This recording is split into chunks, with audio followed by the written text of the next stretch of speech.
We didn't get Phillips on our team until August 27th of this year. Really? Wow. Yeah. Wow. Wow. How about that? How about that? Where did it go? There we go. The Lord moves in mysterious ways. Yep. Indeed. He most Hi, certainly Joan. does. There we go. Somebody's coming in. Oh, So, Randolph Scott. yep. So today's going to be our last class where we're going to cover 21, 22, 23. And if you've read it, I figured this image was the appropriate one for this one. Very good. Cool. Yeah. So going back over what we've covered, like we said time and again, there's a narrative underneath and we've got sections of comments. And today we're in kind of a combination narrative, but one of the striking things about Matthew is that he's laid out how he wants his kingdom to look like in the Sermon on the Mount. He sends his disciples out with expectation on what will happen. He has, then through the parables of the kingdom, he tells us how, the kind of unlikely way that the kingdom of God grows so that we know what to expect. And then the last one we covered talked about how he wants his community to be. And the upside down kingdom is probably one of the best expressions I've heard, because it really is forgive, forgive, forgive again, reconcile, reconcile, reconcile again. And it's all about serving and not being superior to other people, a very different way of looking at things. Then for today, these are the topics that are covered, and I thought I'd just, refresh our memory. The items in yellow are the ones that don't show up in the lectionary. Again, yeah, that's on purpose. Okay, so, it should be W-O-E. Yeah, I can't spell. And so there's the entry into Jerusalem, the Palm Sunday story. Then Jesus from there goes directly and cleanses the temple. And there's some specific things to Matthew there that it's a shame don't get covered because that story's not there. And then the cursing of the fig tree. Again, in the whole narrative, that fig tree for Matthew plays a big role, but it's not in the, when you take it by itself, you cover the individual topic in other ways in the lectionary. Then we get into the day where he's one after another getting questions and confronted by the authorities. By whose authority are you doing this? Which he then turns around into the parable of the two sons, from there into the parable of the evil tenants, then the parable of the wedding feast, and then he's challenged by, hey, are we allowed to pay taxes? And then, what happens when you marry 7 times? Who are you married to in heaven? The question that results in the great commandment, love the Lord your God and your neighbor as yourself. And then Jesus counters with who's the Son of Christ, challenging the concept of who the Christ is supposed to be. And sorry about the misspelling, it should be W-O-E-S. Some of those are in the lectionary, some of those are not, but he goes on a tirade that really roughly should translate as damn the scribes and Pharisees, and goes on 7 times through those. So as we get into this week's, I'd like to start out with, what's your overall impression of looking at those 3 chapters? What do you pick up as an overall theme in there? Obviously that's a showdown, but.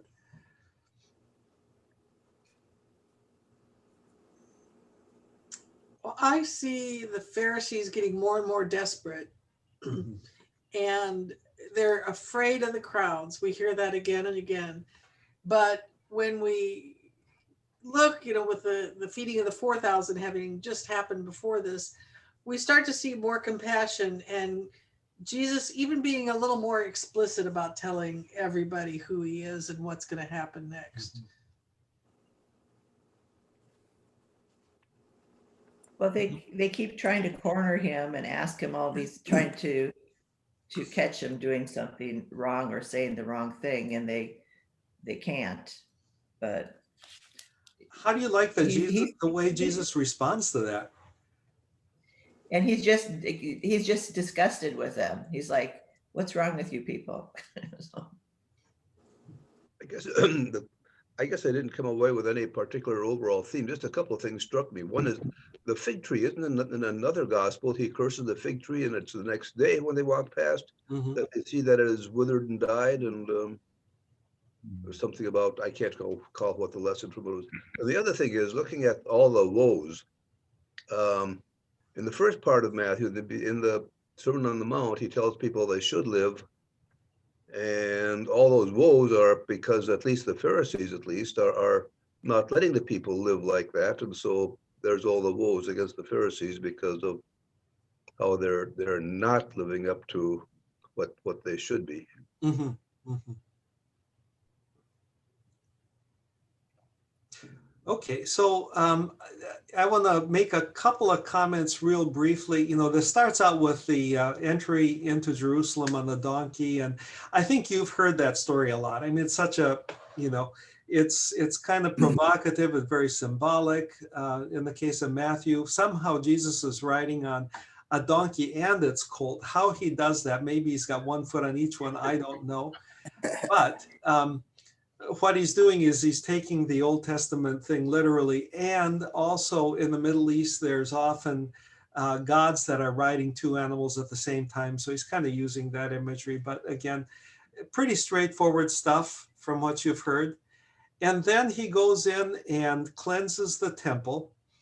And there's a part in Matthew there that you do want to pick up, and that's verse 14, where after he's told, after he's toppled the tables and everything like that, he's healing the blind and the lame, and the children are celebrating. And the blind and the lame technically aren't supposed to come into the temple. So it's these people that are, depending on whose interpretation you've got, are unclean.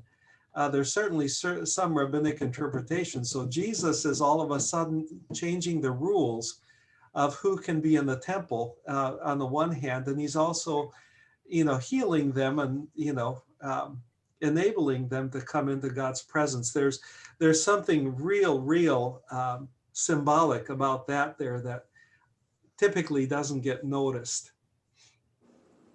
And then the fig tree, again, everything Matthew does, a lot of times refers back to the Old Testament. And Jeremiah 8 has a passage that goes like this. Were they ashamed for they had committed the detestable thing? What's worse, they were not ashamed at all. There are no figs on the fig tree, and the leaves wither, and what I gave to them passed over them. And it's kind of obscure there. It's verses 12 and 13 and some other verses around it. But Jeremiah compares, the just indifference of leadership in his time to a fig tree that doesn't produce fruit and God's punishment for it. And Matthew is helping us remember that thing and what Jesus does here. Now, fruit. We've talked about fruit. Last time we talked about fruit. How does fruit figure in this whole section?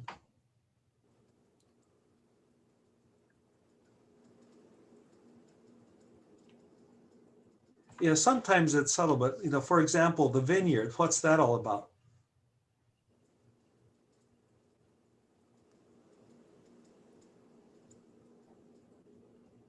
well, it's symbolic of symbolic of the church, of the people of God, and that if they claim to be people of God and yet they produce nothing for him and they don't follow him. Good explanation. Well, he's talking to the Pharisees, but he's talking to us too. He's saying, you claim to be people of God, then abide in me and produce fruit. Yeah, so Matthew's put this little passage that talks about with faith you can do anything, but it's also very, very symbolic about the rest of the chapter. You don't produce fruit, God's gonna not like that, and there are consequences. So it's kind of laying the scene for what happens the rest, exactly in the way you talked about it. Another thing I want to point, so that I think you've made some good comments, back and forth now about what does this mean, and what's Jesus doing? How is he challenging the authorities? But when you read it and look at the way Matthew's constructed stuff, this isn't a biography. It's a faith. It's a proclamation of faith by Matthew, and he's speaking to the people that he's intending to write this to. And it's just the emphasis he has, especially in the woes, has to be looking at the church in his time, his faith community. And did you have a chance to think about that? And how does it come out then? Because if it's the church community, then that's us. Well, one thing, he's definitely pruning the vines. Yeah. Yeah. And he's trying to make it stronger. And it's almost like he's not giving the Pharisees another chance. It's like, you had your day. You're done. We're going to lop off this branch and concentrate here, because if I leave you in place, you will continue to poison the rest of the vineyard. Although I found it very black and white. The whole several parables versus continuing on to the waiting for the bridegroom. You do this or this happens. To me, it's a very black and white. It's you do this, and if you don't do this, you die, and you die a terrible death going on forever. The women with the bridegrooms, they were shut out totally.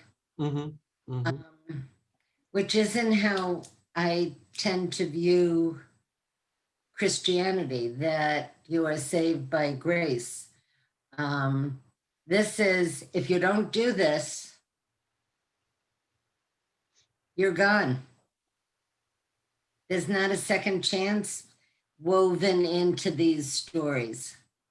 Yeah. There's not God's grace in these stories. At least that's the way I'm seeing it. And a big question is, if you don't do this, what is this? This are the new rules, new way of life. And if you don't do it, you are not saved. Well, It's a very, to me, it's a very black and white area of the Bible.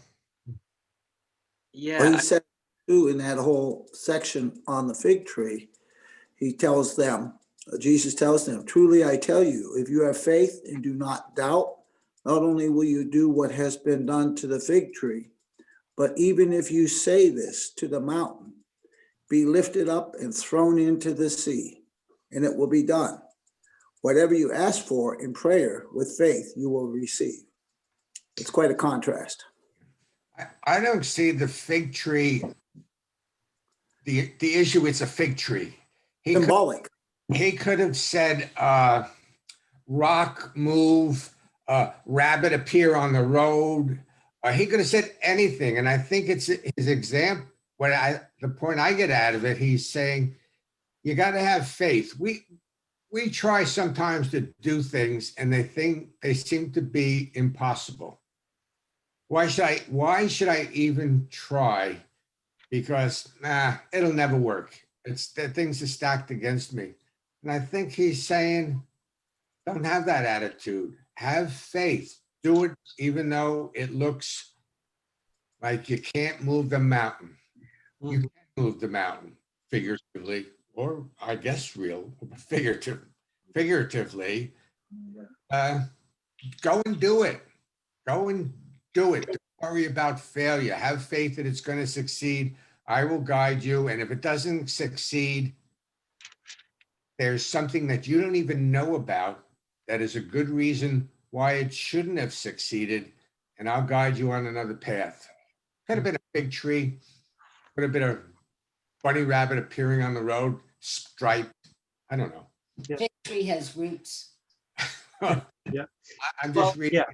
yeah, that's the thing. As a standalone, it's got that message and it shows up in multiple places. So, it's a quote from Jesus. The way Matthew puts it, it also reminds you of the fig tree and it reminds you of Jeremiah.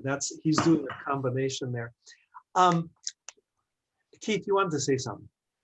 Oh, I was just gonna say that before Jesus gets to Jerusalem, when he's interacting with the Pharisees, there's maybe some openness to who Jesus might be. It doesn't always feel like their questions are in good faith, and maybe there's a sense that if they're going to accept Jesus, they want to be in control of who he is. But once they get to Jerusalem, they're not even remotely interested in asking questions to find out whether he's the real deal. They're just trying to trap him. And it's interesting that as Jesus sort of gets to the heart of the sort of the sort of political center of the religion itself, that they're less inclined to entertain the idea that Jesus really might be the Christ there to save them. So it's interesting, like thinking about, does Jesus give them a second chance? I don't think Jesus is remotely opposed to giving any of the people involved in the stories one chance or two chances or as many chances as they need. They're showing up with no openness whatsoever to what he's bringing. The reaction to him healing people is, we got to get this guy out of here.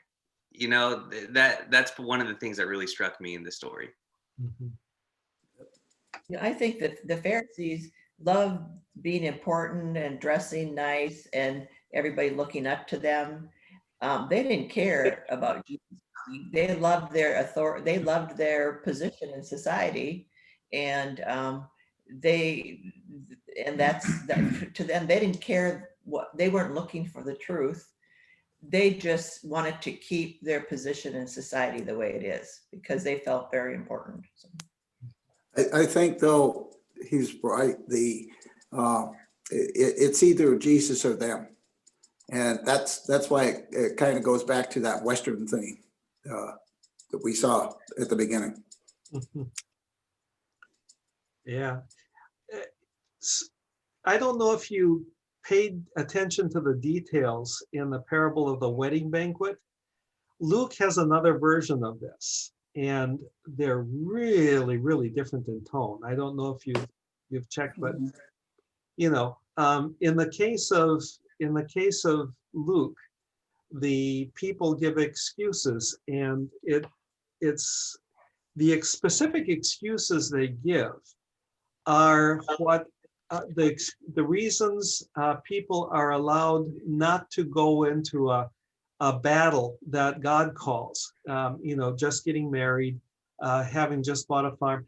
There's specific things that exempt you from military service. And so in that story, it's, there's something more important even than those exemptions. That's what Luke's got. But when you get into Matthew's, the people that refuse to go actually are really rude and beat up the messengers. And then the other crazy thing is there's one person that gets called in that's not wearing a wedding robe, that it's kind of a surprise, you know. And that there's one question that came up that I thought was worth talking about, and that's, you know, what kind of people is God welcoming into the church? And in that, you know, are there things that are not allowed? What is it about the guy with the wrong outfit? During a Bible class, years ago, someone explained that the wedding garments were given by the host Mhm. to the people coming in. I don't know if that is correct, but that's what I've been going with all these years. And that by symbolic, someone who refused to take the garment of the host, it puts another layer onto the symbolic meaning of refusing to wear the garment. So refusing to take the faith, whatever. Now, along those lines, I kind of saw it as, you know, equivalent to a false messiah that kind of gets in there, maybe sneakily, maybe by refusing a robe, however he got in there. And the host is like, I don't want you focused on him, throw him out. You know, this is about my savior, my son. I don't know. What do the experts say? No, the refusing theme, you know, the thing Joan mentioned about getting a robe is new to me, but the result is the same, that he refused to comply with what the minimum expectation was, that there's an expectation that if you're coming to a wedding, you at least wear a reasonably decent outfit, you know, that for the wedding.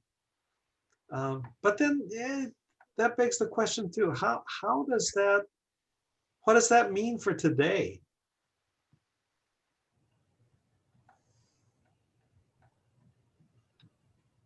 I believe one of the things that strikes me is in another passage, you know, those, if you call him Lord, Lord, but he goes, and he says back, they said, we called you Lord, we did this. And he said, I didn't know you.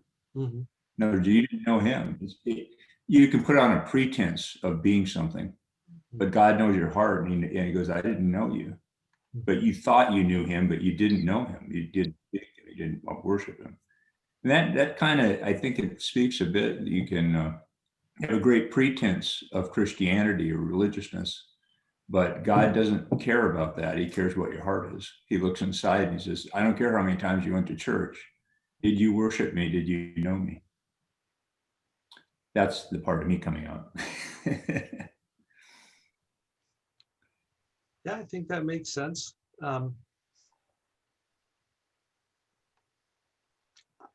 Yeah, other thoughts? I just sort of think that one of the, you know, the thing about works, that our salvation does not depend on works. It just depends on faith. And even that you could consider possibly a work, but to not put on the wedding garment, or putting on the wedding garment, would be a work. You had to do this work in order to enter the kingdom. And I just the random thought just happened to come through my mind. So just speaking him out, throwing him out. Yeah. You know, the collection that the king gets at this banquet is a whole bunch of misfits that may or may not be ready to be properly part of the kingdom. I think that's the one thing. But in there, at least make a try. I don't know. That's kind of what I was getting. There wasn't a clear, different people said different things, but there's some kind of, absolutely refusing God in the process is going to be an issue, seems to be one of the things that came up. But in any case, this parable it's the same parable as Luke, but it's so different from Luke. It's worth paying attention to those differences and how he uses that. One other thing I was thinking about really quick, because this sort of thematically seemed similar to the two sons, that were asked to go out to work, where one says, yeah, I'll do it, and then he doesn't. And then later, the other son who said he doesn't goes out and works. Mm-hmm. It's interesting because in that case, there's something difficult involved in what they're being asked to do. So saying, sure, I'll do it, and then not going out to work, that's, maybe more understandable. In this case, the master's inviting everyone to a banquet where, they've killed all the fat animals and it's going to be a great time. And when he sends his messengers out to do that, not only are people not coming, but in some cases they're treating those messengers horribly and killing them. And so there's that other layer of like, well, what is it that we're being asked to do? Just come celebrate with God, and we can't even do that. There's something about what we're preoccupied with where we think we're already, covered somehow, or what we have to do is more important, when what we're doing is, when what we're being asked to do is go take part in this feast. It was just interesting how, on the one hand, those two seemed kind of related, but there was the bar was so much lower in this second one, and the reaction is even more severe. It's not just that we didn't do something, we've treated the messenger poorly, we've killed them, and we suffer the consequences. I was thinking of a different issue related to this. Many are invited. For example, many, through missionaries, through part of a country that has religion, are invited and they don't participate and they're thrown out. But where he invites everybody else, all the people from the streets, the beggars and everybody, and I wondered whether there's an analogy to all those in the world who were well before Christ's time, and those in the present world who never have any access to anything to do with Christ or religion. What happens to those people? And is he saying he's got a plan for them? What is that? I don't know. But is that possibly represented by those from the byways that he invites and come? They were never invited. They probably didn't even know there was a wedding being taken place. Just like those someplace in the world who lived before Christ, time and never had access. Are they represented by those that Christ is inviting into the wedding? David, that sounds almost more like Luke's version than the Matthew version, what Rich just said. The what version? The Lutheran. The Luke. Luke. Oh. Luke. Yeah, the one David was referring to. Yeah. I'm not that smart. I just It's a good question. I think, Pastor Bruce has been doing the First Peter study, talking about a post-Christendom church. And, so many people in America and Europe would say, well, they're Christian, or they believe in God and so on. And, of course, in Matthew's case, this is different. He's really talking about the leaders who persecute the prophets and just absolutely refuse God. So he's got that going too. But I think he would say that just because, oh, I'm a good person, that kind of stuff, it's not going to work. Maybe it's something like that. I don't know. Food for thought.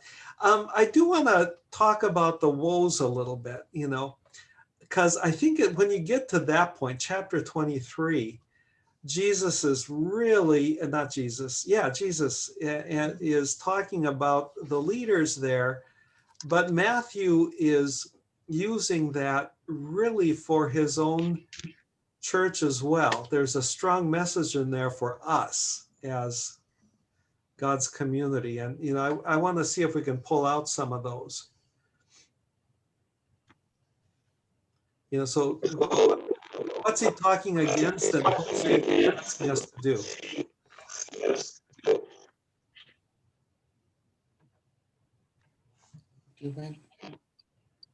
And this is pretty straight. I don't know if that noise is.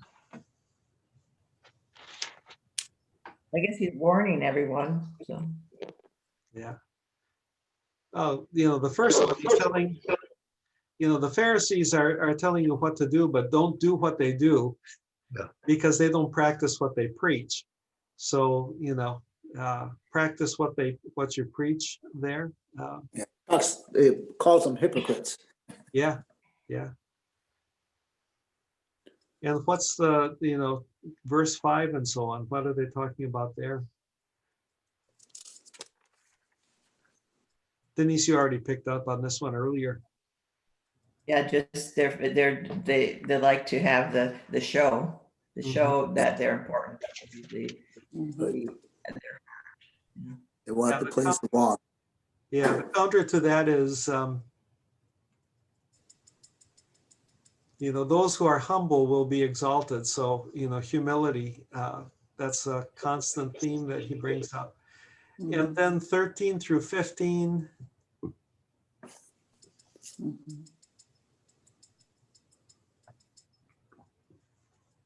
Well, they're keeping other people from being converted too. I like the verse 19, how blind you are, for which is greater, the gift or the altar that makes the gift sacred? Mm-hmm. Yeah, Jesus says they focus on the surface, not on the faith. Yeah. And this is all about technicalities and detailed discussions. And to be honest with you, it reminds me of arguments between churches of, is a transubstantiation, is it symbolic? Those kind of things. That's what it comes across to me as. And then, the verse 14, 15 around in there, how do we do that kind of thing to people? What do we do to other people to make it difficult for them?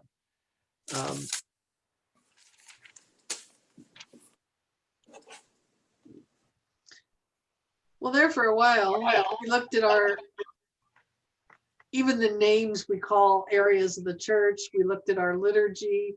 It's like you had to be in the know and know what secret page you were on in the hymnal to be able to follow the worship. And that, we tried to change it from the sanctuary to worship area. And we tried to streamline the liturgy so that it could all be printed for you, that you just went from one line to the next line in the piece of paper you're holding.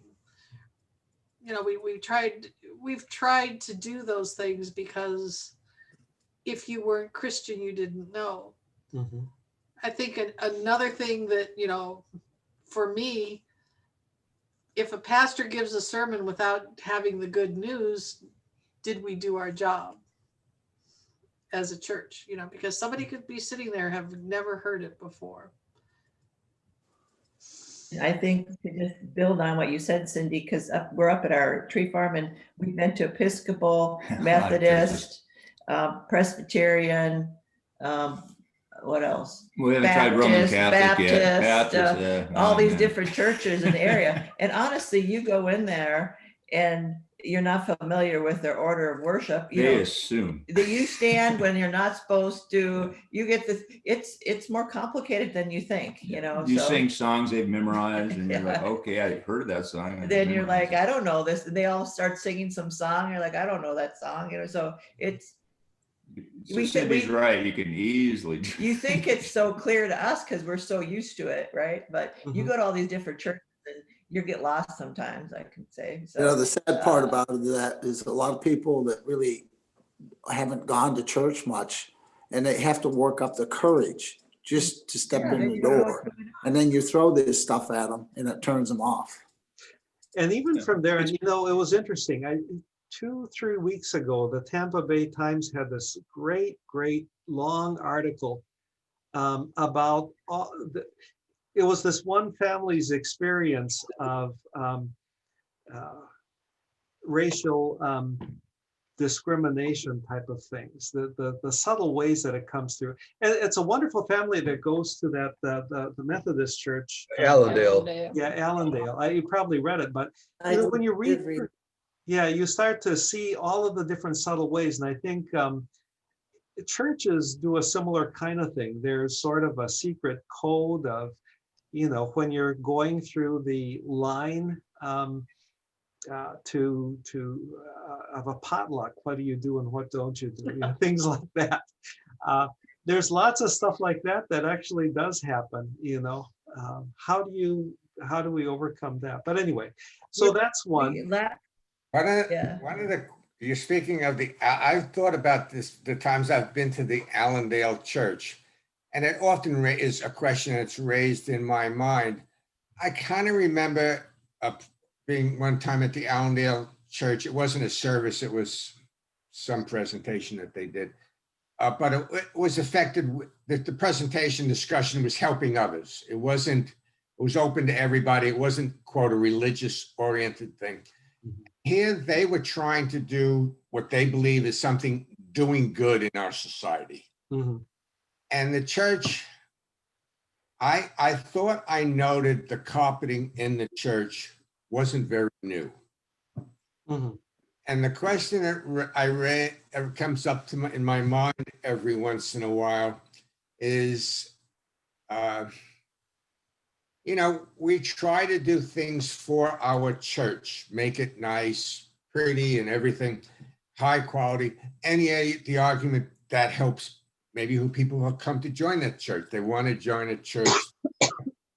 The other side of the coin, you have a church that doesn't care about those things, but orients its efforts to the poor, helping others, etc.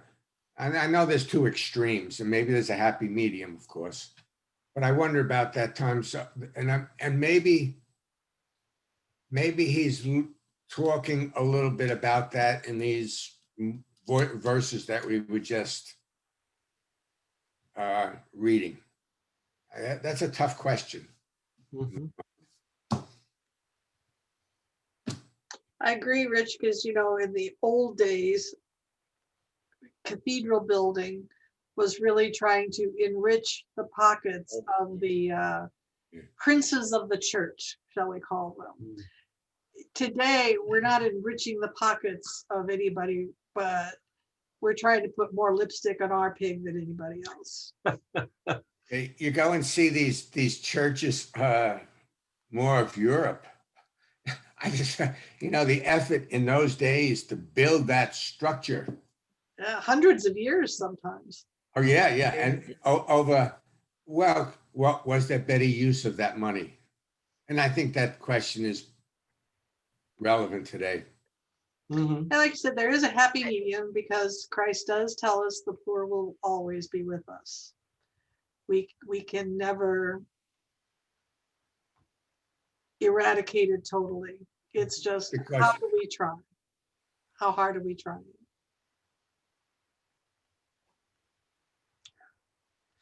It's an interesting thing. And then getting back to this passage, I think the rest of it, you know, 25 onward, just, you know, hypocrisy, what's inside, right? And I think, Rich's comments right now get to that, how does, and maybe that's one way to think about the, how do you set priorities? Where is that coming from?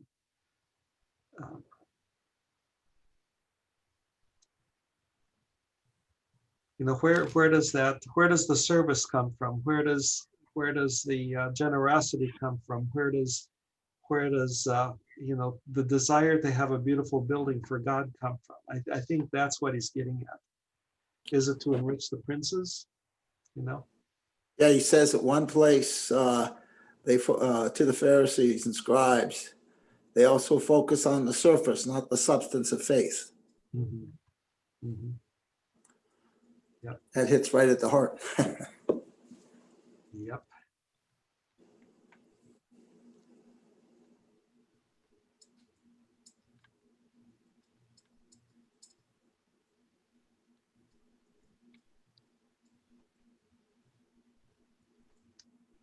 There's also, I know we're talking about kind of how all of this applies to us, but there's also the kind of context that Jerusalem is going to fall, right? And that's kind of, so the way that Jesus is talking to them is similar to the pattern that prophets in the Old Testament spoke to Israel before they got overtaken by some foreign power. And Jerusalem itself, again, in meaning to be the sort of central, holiest place, is the exact opposite of that. There's kind of like an interesting, like going back to that sort of upside down world analogy, there's like an interesting way that even though Jerusalem is supposed to be the center, it's going to kind of get taken, Jesus as the new temple is going to get taken everywhere outside of it. And I don't know, those are just a bunch of scattered thoughts about this. So had Jerusalem been sacked? I think I read that by the time Matthew wrote this. That's the general consensus, yeah, among scholars. There's a few that'll put it earlier, but almost everyone puts it after the fall. Mm-hmm. And the other thing that's happening is he's in conflict. His community is in conflict with a Jerusalem and the temple and all. I know I'm getting a delay from Milt's signal there, but yeah, I think you're right. And he's got a conflict with the synagogues. I mean, the Christian community in and around Syria and Jerusalem really started out centering around the synagogues there. And as the things came to a head in Jerusalem, and Jerusalem fell, and the conservative Jewish side, especially the Pharisees, started to win out. They started looking for a clear line of orthodoxy, and having a Messiah that was divine was something that wasn't acceptable, and having a theology that said, yeah, there's a lot more important things than detailed practice of the laws is important. That was a problem to them, and that started to really become more and more of a head. So you'll see Christian communities that are highly observant. In other words, they follow all of the Pharisaic rules. There's communities like that where they stay in synagogues even into the 5th and 6th century. But most cases, by the 2nd and the 3rd century, they're being kicked out. Once Constantine comes in, within Roman rule, you start to get a clear separation because he's enforcing his perspective. But yeah, so some of that's going on too in Matthew's time. And the way you just laid it out is really interesting too, because the way you talked to, and maybe I'm reading too much into this, but there's a sense that sort of the Pharisees and the people who followed them, they're sort of sinking back into rules was in reaction to some outside force. So it's almost, if there's anything going wrong with the people of God, it's in response to something that's happening because of the people that are not people of God, as opposed to something that's happening within themselves. And Jesus is coming in and saying, no, it's about you guys and what you're doing to God's message. Mhm. Now, if you remember history, if you studied some of the history of Israel, the Pharisees come into being about 250 years before the turn of the millennia, so 250 BC. And they came into being in reaction to the Hellenizing aspect of the Syrian and then the Egyptian Ptolemies that were ruling the area. So, it was, hey, if we don't follow the rules of God, then bad things are going to happen like before when we were sent into exile. And so their focus really is, how do we practice our faith in daily life? But it really, really focused a lot on the ritual, although that wasn't all of it, but that was a very important part. But they were one of many opinions in Jesus' time. But they started really, taking control. When the temple fell, it's okay, just plain temple practice isn't working. The Zealots, certainly that didn't work. The Qumran community and their radical, obedience didn't work. So what we got to do now is focus on how we practice our faith. Let's make sure we do all the rituals correctly. But it's interesting, when you were laying out that timeline a little bit, Christ is obviously, focusing on the inner person and not the outer rules, although he's not saying don't follow the rules. In fact, there's someplace in this package that we read, in addition to the question about paying taxes, he tells them, hey, the Pharisees in charge, so you have to do what they say. He's pretty explicit by that. But now here come the Romans, and let's say, for argument's sake, that they have co-opted the Christian religion. And what do? They throw a whole bunch of rules as to what, Christianity should look like and what you should do. And even today, we still have a lot of shoulds. No, we're not judgmental.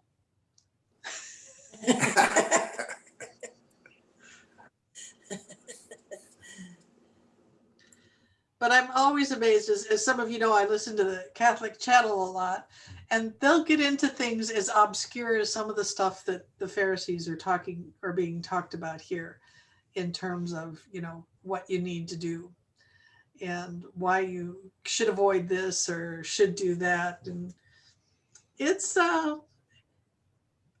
think that there are some religions that are very much like that, have got a lot of rules. And then certainly we know that cults are a lot like that. They really have some rules that are very exclusionary.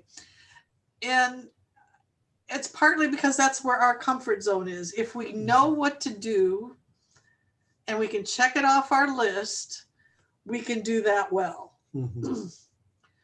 And if we think that the end game is God's favor, forgiveness, and salvation, boy, then, we can feel good about what we're doing.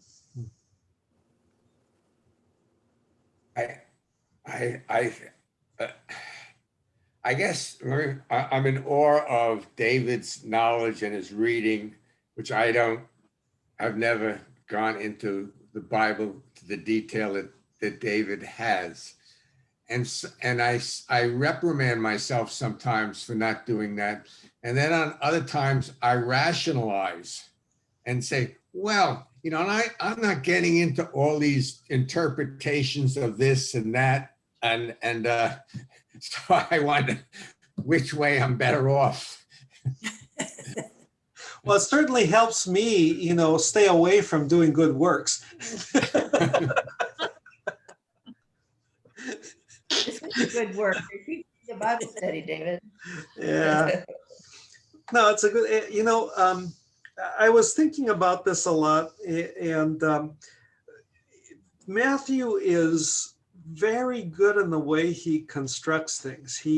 Whenever you start to talk about, well, you know, how should we judge people? He comes up with parables like, well, you know, there's wheat and weeds, just let it be. God's going to sort it. God's angels are going to sort it out in the end.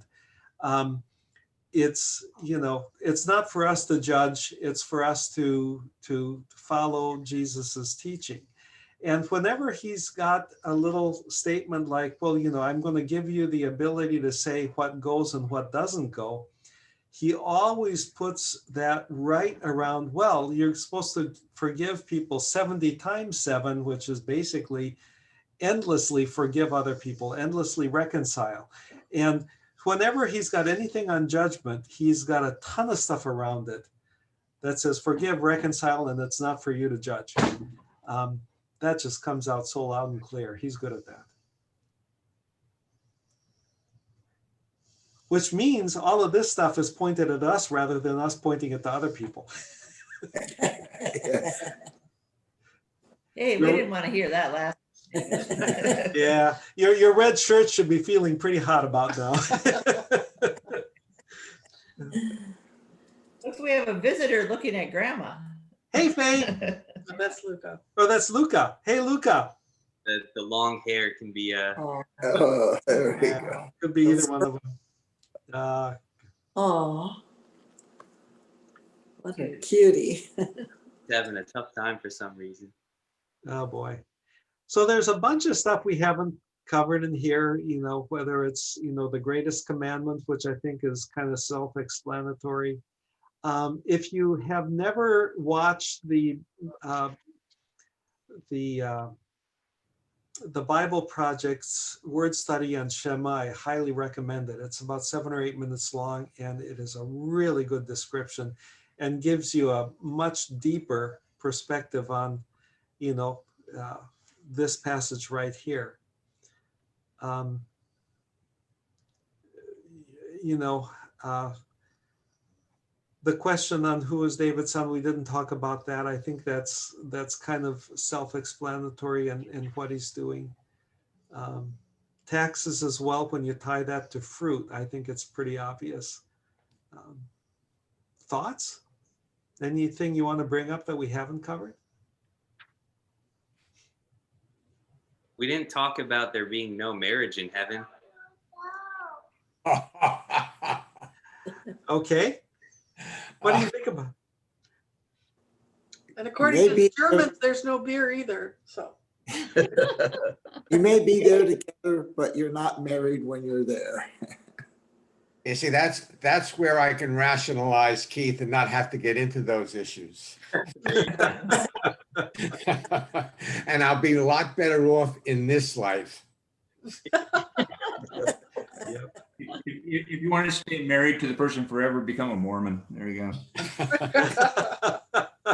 Well, you get your own planet too. That's a great place to be. There you go. Yeah, and you get more wives too. that's So. right. Oh boy. Yeah, well, you know what? Plus, minus. Yeah. One's enough. No, this is, you know, it's kind of cool, the thought that it'll be beyond, it's not going to matter. It's going to be better than that somehow. So I don't know. I guess heaven's just really hard to describe, but it's going to be better than what we can expect, huh? I think so. Yeah. Doesn't mean that you're still not going to have the one you love there. So I think C.S. Lewis had a good illustration of that, when you were a kid growing up, when you discovered chocolate, you thought that was the greatest thing that there ever was chocolate. Then as you got enough older and at the appropriate time in life, you discovered sex. And that was even better than chocolate. Well, so when we get to heaven, there'll be something that'll be even better. So that's Help's already got his plan. I don't have a plan, no. Well put. He won't come back. All right, sorry. Okay. Well, I think we've kind of run this one out. You know, I'm not covering the part about, you know, the apocalypse. A lot of the rest of the chapter is going to be in the lectionary coming up. So you'll be able to hear plenty of sermons on that. And then the Passion story, of course, we cover pretty well during Lent. So I feel that, you know, we didn't have to cover that. I wanted to cover the parts in between. I think we've done pretty well with that. Hopefully you've got a good feel for what's kind of unique about Matthew and where his particular concerns are, and the layers of the way he layers meanings in his stories. You know, this is what happened then, but this also means something to his church in his time and to us today. You know, if you've gotten that out of it, I've done my job. Thank you. Thank you, David. Thank you. Thank you very much. Great set, great set. Too. Thank you. And hey, have a good Sunday. You too. You too. Take care. David, Good day. Cindy, if you have a minute,